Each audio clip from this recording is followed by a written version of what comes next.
এক ভদ্রমহিলা প্রতিদিন তার স্বামীর মোবাইল চেক করে, কে কে ফোন করেছে। নাম্বার সেভ করা না থাকলে সেগুলো ট্রু কলারে গিয়ে নামটা দেখে নেয়। এরকমই একদিন মোবাইল চেক করতে গিয়ে দেখে এক নাম্বার থেকে দিনে 50 বার কল এসেছে। দেখেই তো মহিলার মাথা গরম হয়ে গেছে। মনে মনে বলছে, আমি ঠিক ভেবেছি, আমার পেছনে নিশ্চয়ই কোনো মহিলার সঙ্গে সম্পর্কে জড়িত আছে। আজ ঠিক হাতে নাতে ধরবই।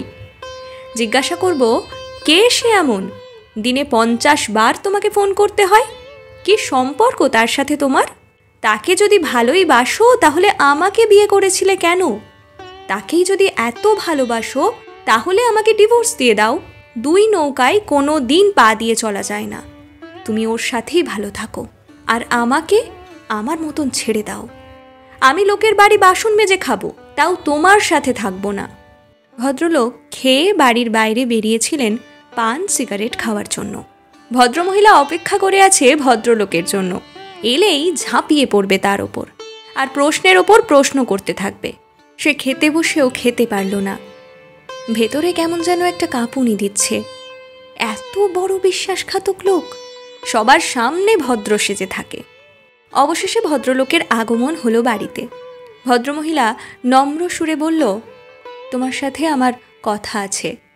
তখন উনি বললেন, বলো, কি বলবে? তখন ভদ্রমহিলা বলল, তুমি যদি অন্য কাউকে ভালোবাসো বা তোমার জীবনে যদি অন্য কেউ এসেছে, তাহলে তুমি আমাকে ডিভোর্স দিয়ে দিতে পারো।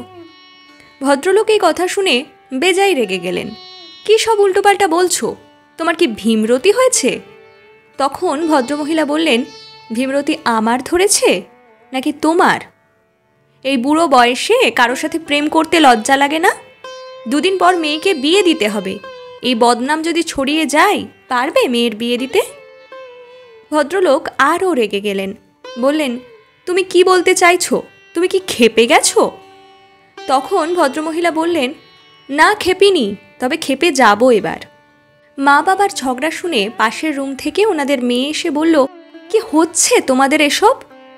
তখন ভদ্রমহিলা বলল, আমাকে কেন বলছিস? তোর বাবা বুড়ো বয়সে প্রেম করছে, তোর বাবাকে বল। তাদের মেয়ে তার বাবার দিকে তাকালে ভদ্রলোক বলে উঠলেন, তোর মায়ের মাথা গরম হয়ে গেছে, তাই উল্টোপাল্টা বকছে। কে জানি কে এসব মাথায় ঢুকিয়েছে। তখন ভদ্রমহিলা বললেন, আমার মাথায় কেউ ঢোকায়নি, আমার কাছে সব প্রমাণ আছে, স্ক্রিনশট করে রেখেছি। তখন তাদের মেয়ে বলল, কই দেখি স্ক্রিনশটটা। ভদ্রমহিলা তখন দেখালেন। স্ক্রিনশট দেখে মেয়ে তো হেসে লুটোপুটি। তখন ভদ্রমহিলা বলেন, তুইও কি খেপে গেছিস? প্রমাণ পেয়েও হেসে লুটোপুটি খাচ্ছিস? তখন হাসতে হাসতে মেয়ে বলল, মা, এটা জিও ফাইবারে ওয়াইফাই নাম্বার। তুমি বাবাকে 50 বার কল করেছো, ওটা বাবা সেভ করে রাখেনি। ভদ্রমহিলা নিজের ভুল বুঝতে পেরে রুম থেকে চুপি চুপি বেরিয়ে গেলেন।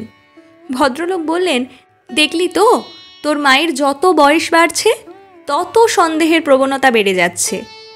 তখন তাদের মেয়ে বলল, বাবা, মা একাকিত্বে ভোগে। তুমি তো অফিস যাও, 5টা মানুষের মুখ দেখো, এসে বন্ধু বান্ধবদের সাথে আড্ডা দাও। মা তো একাই বাড়িতে থাকে। মানুষের যত বয়স হতে থাকে, বিশেষ করে নারীরা একাকিত্বে ভোগে। একটু মাকে সময় দাও, একটু ঘুরতে নিয়ে যাও, বেশি কিছু নয়, একটু হাতে ধরে দুজনে ঘুরে এসো। বড় রেস্টুরেন্টে যেতে হবে না, রাস্তার পাশের ঠেলাতে ঝালমুড়ি কিনে খাও, দেখবে মায়েরও ভালো লাগবে, তোমারও ভালো লাগবে।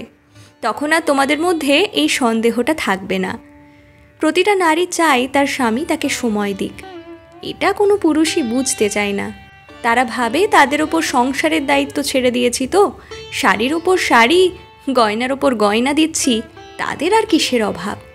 তাদের অভাব এক সঙ্গীর, যার সাথে দুটো মনের কথা বলবে, যার সাথে একটু সময় কাটাবে। প্রতিটা মহিলা শাড়ি গয়না চায় না, চায় তাদের স্বামীর কাছ থেকে একটুকু সময়, যেটা অনেক পুরুষই দিতে চায় না। ভদ্রলোক চুপচাপ কথাগুলো শুনলেন। সব কথা শোনার পর বললেন, তুই কবে এত বড় হয়ে গেছিস, বুঝতেই পারিনি। জীবনের সত্যিটা তুই আমার চোখের সামনে তুলে ধরলি। এরপর থেকে তোর মাকে আমার সাধ্যমতো সময় দেওয়ার চেষ্টা করব।